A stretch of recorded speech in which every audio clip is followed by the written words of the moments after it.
जय मसीह की आप सभी को। आज एक खास विषय के लिए हम पवित्र शास्त्र से देखेंगे। जैसे कि आप सभी जानते हैं कि अभी गुड फ्राइडे आने वाला है और हम देखते हैं कि गुड फ्राइडे के दिन यीशु मसीह का क्रूस पर चढ़ाया जाना इससे संबंधित है। हम परमेश्वर के वचन से देखेंगे कि ये गुड फ्राइडे क्या है और इसे गुड क्यों कहा जाता है। क्या कारण है कि ये शुक्रवार एक गुड है, अच्छा है, अर्थात एक उत्तम शुक्रवार इसे कहा जाता है। हिंदी में उत्तम शुक्रवार। तो ये क्या बात है जो ये उत्तम कहलाता है। हम देखते हैं एक तरफ कि यीशु मसीह सलीब के ऊपर है, एक भयंकर पीड़ा, एक भयंकर दर्द जो हम देखते हैं वहां पे यीशु मसीह सलीब के ऊपर उससे गुजर रहे हैं और हम उसको कहते हैं कि उत्तम शुक्रवार है, गुड है। तो ये क्यों गुड है, क्या कारण है, संक्षिप्त में हम आज थोड़े में देखेंगे इसको। तो पहले मैं पवित्र शास्त्र बाइबल के उस आयत को पढ़ना चाहूंगा जहां पर यीशु मसीह ने कहा, वो मिलती है हमें मत्ती रचित सुसमाचार उसका 16वां अध्याय 21 पद में, और उसी प्रकार से मत्ती उसका 17वां अध्याय वर्ष 21 से 22 में, और मरकुस उसका 9वां अध्याय 31 में भी हम इन आयतों को पढ़ते हैं। तो हम यहाँ पढ़ेंगे मत्ती उसका 16 अध्याय 21वीं आयत। मनुष्य का पुत्र मनुष्य के हाथों में पकड़वाया जाएगा और वे उसे मार डालेंगे और वह तीसरे दिन जी उठेगा। यहाँ पर हमने देखा कि यीशु मसीह ने अपने क्रूस पर मृत्यु के विषय में भविष्यवाणी की और उसने साथ ही अपने जी उठने के विषय में भी कहा। यीशु मसीह ने जहां भी, हम जिन आयतों को मैंने भी दोहराया, पहले बताया, वहां पर यीशु मसीह ने अपने मृत्यु के विषय तो कहा ही है, पर उसने साथ ही अपने जी उठने के विषय को भी कहा है।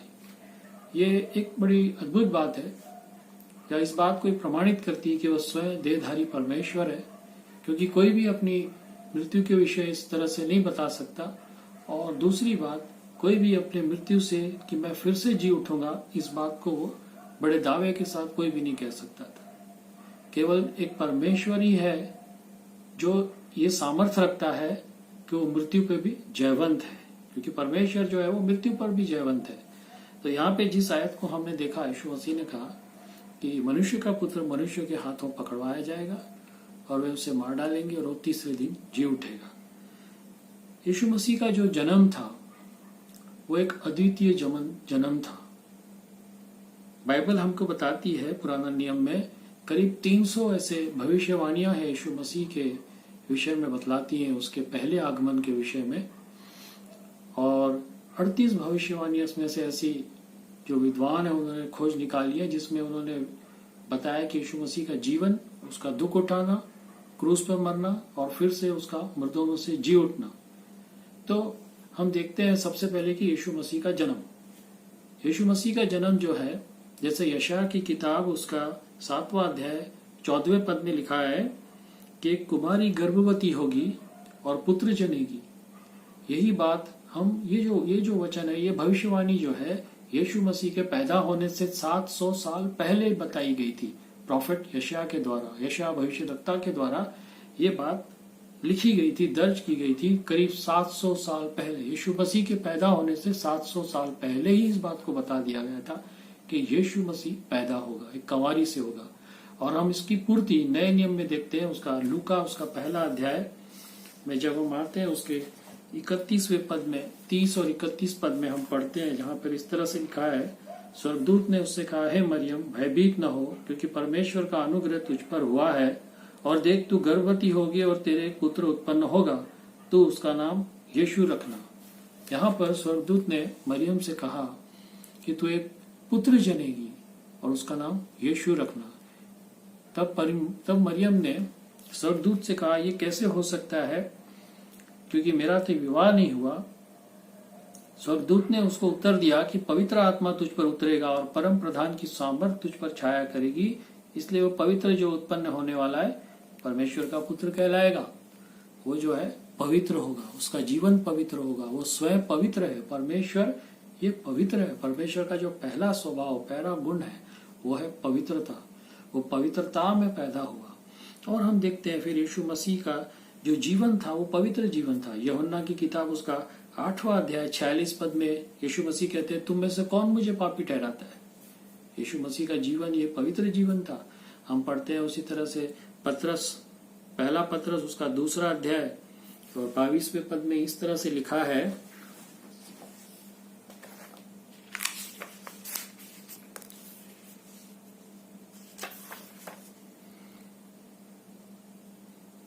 और तुम इसी के लिए बुलाए भी गए हो क्योंकि मसीह भी तुम्हारे लिए दुख उठाकर तुम्हें एक आदर्श दे गया है कि तुम भी उसके चिन्ह पर चलो। न तो उसने पाप किया और न उसके मुंह से छल की कोई बात निकली। और पतरस आगे इस तरह यह भी लिखता है कि वो गाली सुनकर गाली नहीं देता था उसके अंदर, क्योंकि पाप नहीं था, पाप का स्वभाव उसमें नहीं था। हम मनुष्यों में हर एक में ये पाप का स्वभाव है। हमारे अंदर ईर्ष्या है, जलन है, क्रोध है, द्वेष है, मत्सर है, ये जो भी पाप के स्वभाव है ये जन्मजात हमारे हर एक मनुष्य के अंदर है। इसलिए परमेश्वर का वचन हमें बताता है कि रोमियो उसका 3 अध्याय 23 पद कि सबने पाप किया और परमेश्वर की महिमा से रहित हैं।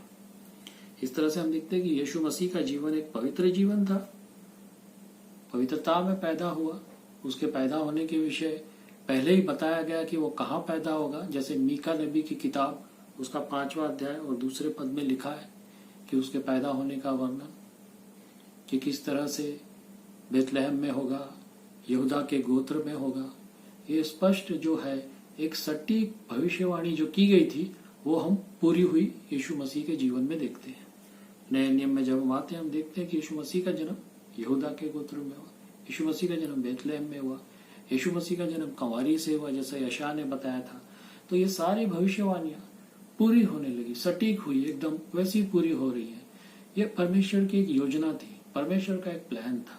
अब ये क्या योजना थी, क्या प्लान था, इसको हम आगे देखते जाएंगे। तो जैसा हमने देखा कि उसका जीवन पवित्र था, पवित्रता में पैदा हुआ।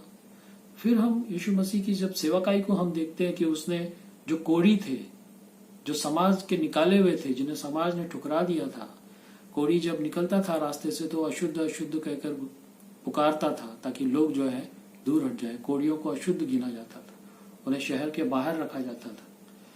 जो सताए हुए थे, दुष्ट आत्मा के जकड़े हुए थे, उनको प्रभु यीशु ने छुटकारा दिया, दुष्ट आत्माओं से छुड़ाया। कोढ़ियों को उसने शुद्ध किया।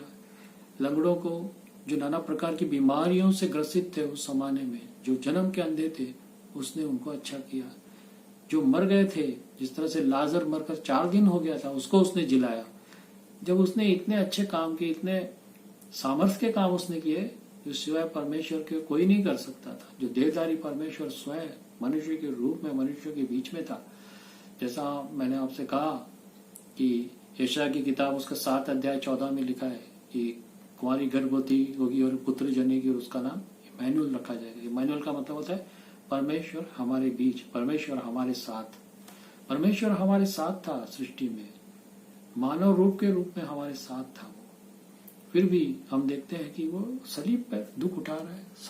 सलीब उसको मिली है। क्यों उसको सलीब मिली? उसने तो कोई ऐसा काम नहीं किया था। हम जब सुसमाचारों में आते हैं, लूका के सुसमाचार में हम देखते हैं, उसके 26वें अध्याय में जब हम आते हैं, लूका के सुसमाचार में 23वें अध्याय में, क्षमा करें, जहाँ पे शास्त्री और फरीसी, जो धर्म के ठेकेदार थे, फरीसी, शास्त्री, महायाजक, जब उन्होंने यीशु मसीह को पकड़ा और पकड़कर उसे पिलातूस के पास ले गए कि पिलातूस इसे सजा दे।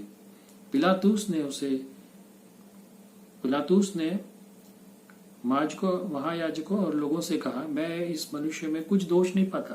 पिलातूस ने कहा, मैंने इसमें कोई ऐसा दोष नहीं पाया कि इसे मृत्यु दंड की सजा दूं, क्रूस की सजा दूं। फिर पिलातूस ने, हम पढ़ते हैं जब आगे 23वें अध्याय के 22वें पद में, उसने तीसरी बार उनसे कहा, क्यों, उसने कौन सी बुराई की है? मैंने उसमें मृत्यु दंड के योग्य कोई बात नहीं पाई। वो बोलता है, मैंने इसमें मृत्यु दंड के योग्य कोई बात नहीं पाई ऐसी है। आप कैसे कह सकते हो कि इसे मैं मृत्यु दंड दे दूं? वो एक रोम का शासक था। पिलातूस रोमी था, वो एक रोम का शासक था। और रोमी बिना किसी के सही प्रमाणित हुए उसे वो सजा नहीं दे सकते थे। परंतु यहाँ पर हम देखते हैं कि रोम का शासक भी जो है वो भी यहाँ पे असफल हुआ है। उसने यीशु मसीह को कहा कि अब इसे क्रूस पे चढ़ा दिया जाए। जब उनका बलवा जब उनकी बढ़ने लगा तो उसने उनको उसके हाथ सौंप दिया। हम यहाँ देखते हैं कि यीशु मसीह को क्रूस की सजा दी गई है। क्रूस रोम के जमाने में उन लोगों को क्रूस पर सजा दी जाती थी जिन्होंने कोई भयंकर गुनाह किया होता था। जो भयंकर से भयंकर गुनाहगार होते थे उनको वो क्रूस की भयानक दर्दनाक सजा दी जाती थी। और यहाँ पे पिलातुस, अभी हमने स्वयं पढ़ा कि पिलातुस कहता है मैंने इसमें मृत्यु दंड के योग्य कोई ऐसी बात नहीं पाई, कोई उसमें ऐसा दोष नहीं है कि मैं उसे मृत्यु दंड दूं। फिर भी हम देखते हैं कि यीशु मसीह उस सलीब के ऊपर है। तो ये आखिर क्या बात है, क्यों वो सलीब के ऊपर है? परमेश्वर के वचन में इसके लिए भी भविष्यवाणी 700 साल पहले ही यशायाह ने की थी, जो हम पढ़ते हैं उसमें मिलती है हमें। यशायाह की किताब उसका 53 अध्याय 3 से 8 पदों में जब हम देखते हैं तो हमें ये भविष्यवाणी को हम वहां पे पाते हैं।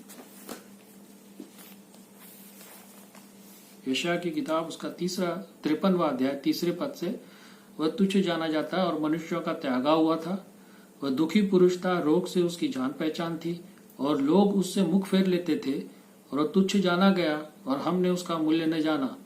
निश्चय उसने हमारे रोगों को सह लिया और हमारी दुखों को उठा लिया, तो भी हमने उसे परमेश्वर का मारा कूटा और दुर्दशा में पड़ा हुआ समझा।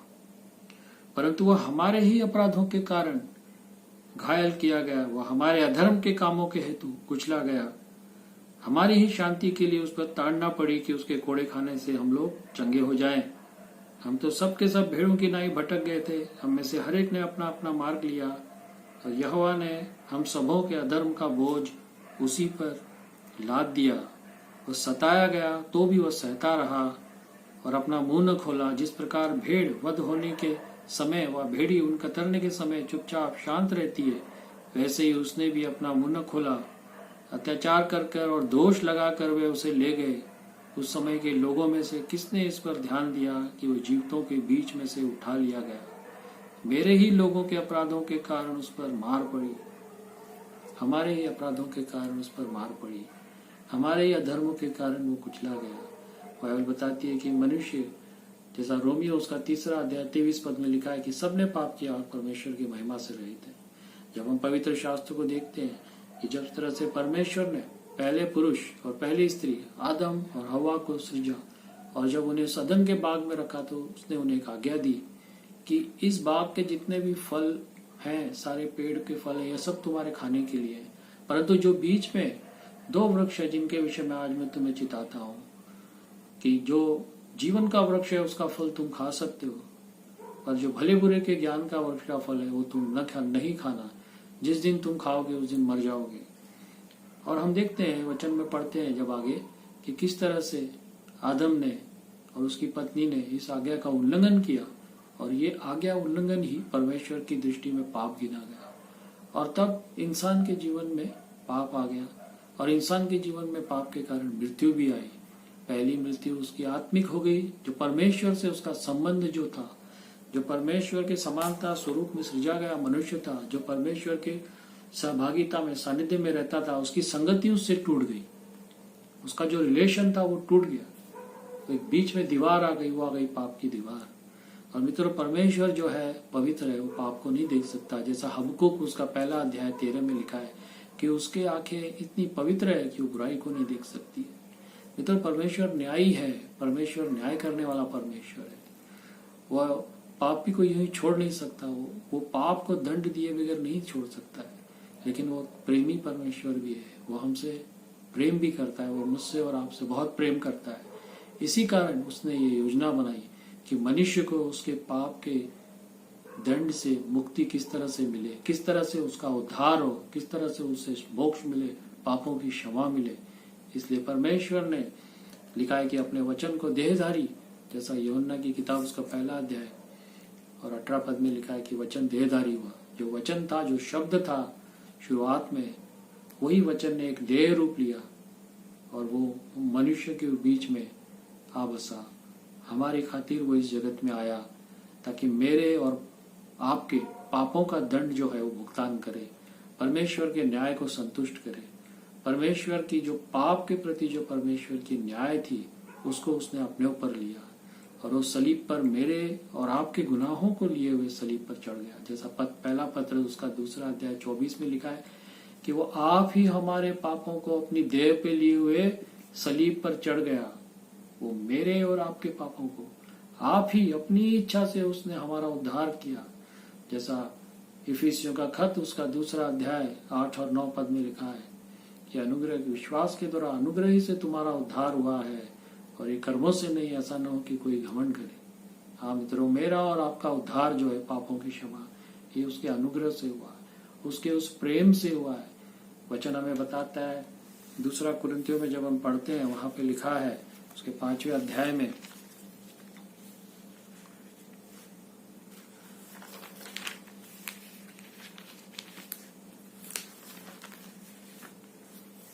दूसरा कुरिन्थियों उसका 5वां अध्याय 19 पद, अर्थात परमेश्वर ने मसीह में होकर अपने साथ संसार का मेल मिलाप कर लिया और उनके अपराधों का दोष उन पर नहीं लगाया।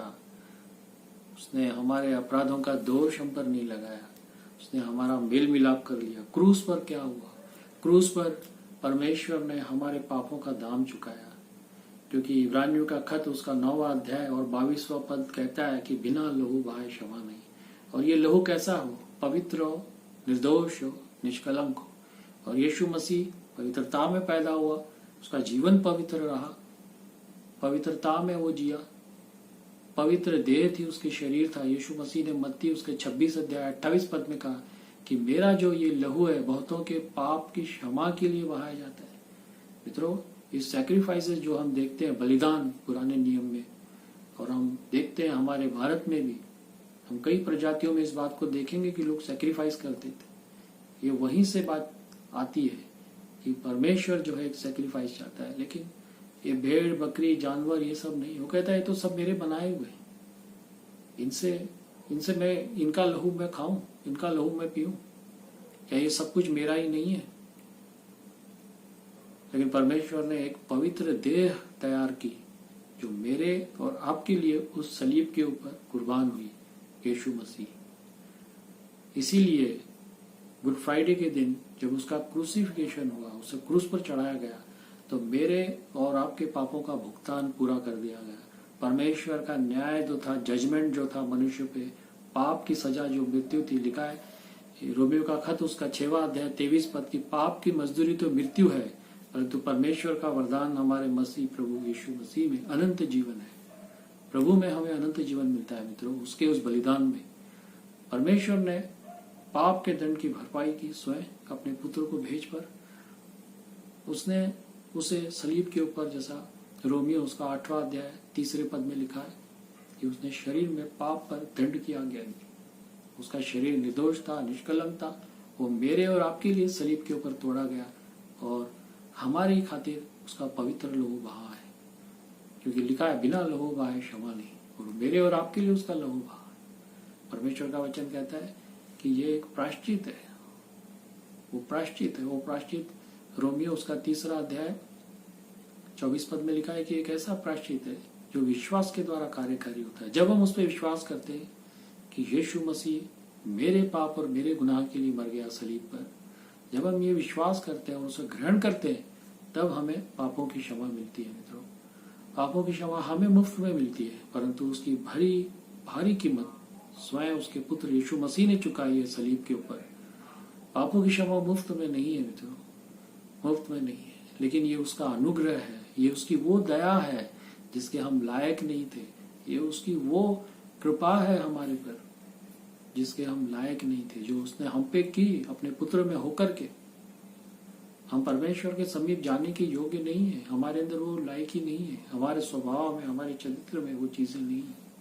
हम उसको क्या दे के खुश कर सकते हैं? सब कुछ उसका ही दिया हुआ है, परंतु उसने हम पर अपना अनुग्रह किया अपने पुत्र के द्वारा, और उसने हमारे पापों का जो दंड था वो भुगत दिया, दे दिया और हमें छुटकारा दिया। लिखा है कि उसके लहू में हमें अपराधों की क्षमा अर्थात पापों का छुटकारा मिलता है। उसने हमें छुटकारा दिया है उसके मित्र में। और क्रूस पर जो है एक अदला बदली हुई, जो सजा मेरे लिए थी, जो दंड मेरे लिए था, वो उसने उठा लिया। मेरी एवज में उसने अपना प्राण दिया, प्रायश्चित का कार्य पूरा किया। यूहन्ना का पहला यूहन्ना उसका 4 अध्याय और 10 पद में लिखा है, जो बहुत ही सुंदर पद है। इसको हम लोग याद भी कर लें। पहला यूहन्ना उसका 4 अध्याय और 10 पद, जहाँ पे इस प्रकार से लिखा है, प्रेम इसमें नहीं कि हमने परमेश्वर से प्रेम किया, पर इसमें है कि उसने हमसे प्रेम किया और हमारे पापों के प्रायश्चित के लिए अपने पुत्र को भेजा। हमारे पापों के प्रायश्चित के लिए प्रभु यीशु मसीह को भेजा पिता ने। और यूहन्ना की किताब इसी है, पहला यूहन्ना उसका 2 अध्याय और 2 पद में लिखा है, हम देख सकते हैं।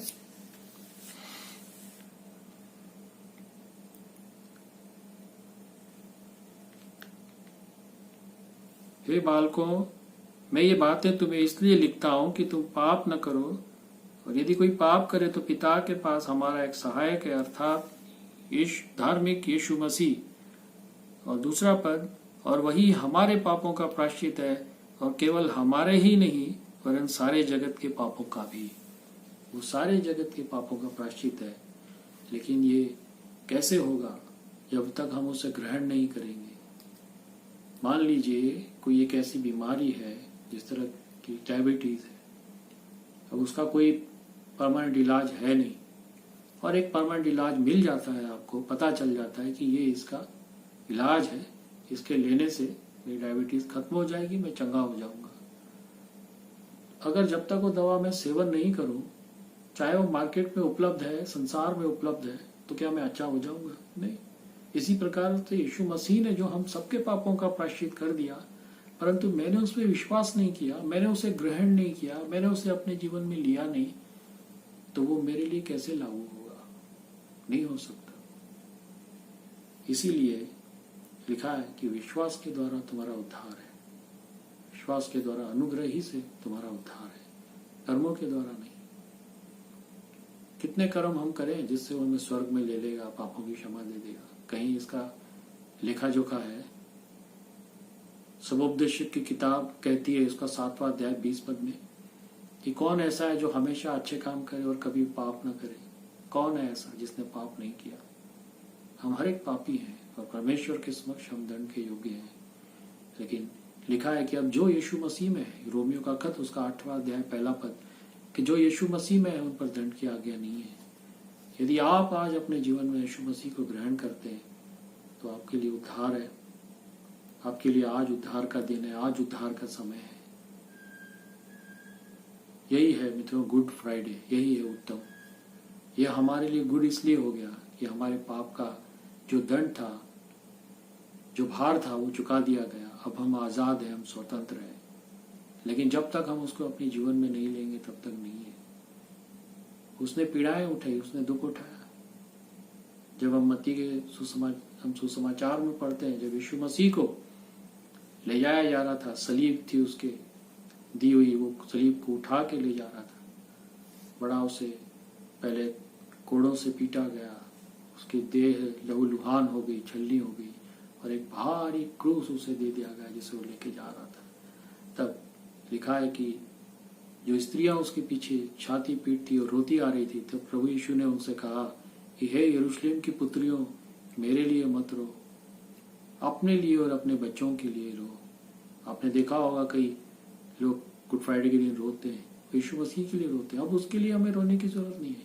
यीशु मसीह स्वयं कहता है कि तुम मेरे लिए मत रो, मैं तो आया ही इसीलिए था। यूहन्ना की किताब में वो कहता है कि मैं तो आया ही इसीलिए पिता, कि तेरी इच्छा पूरी करूं जो मानव जाति के प्रति तूने तैयार की है।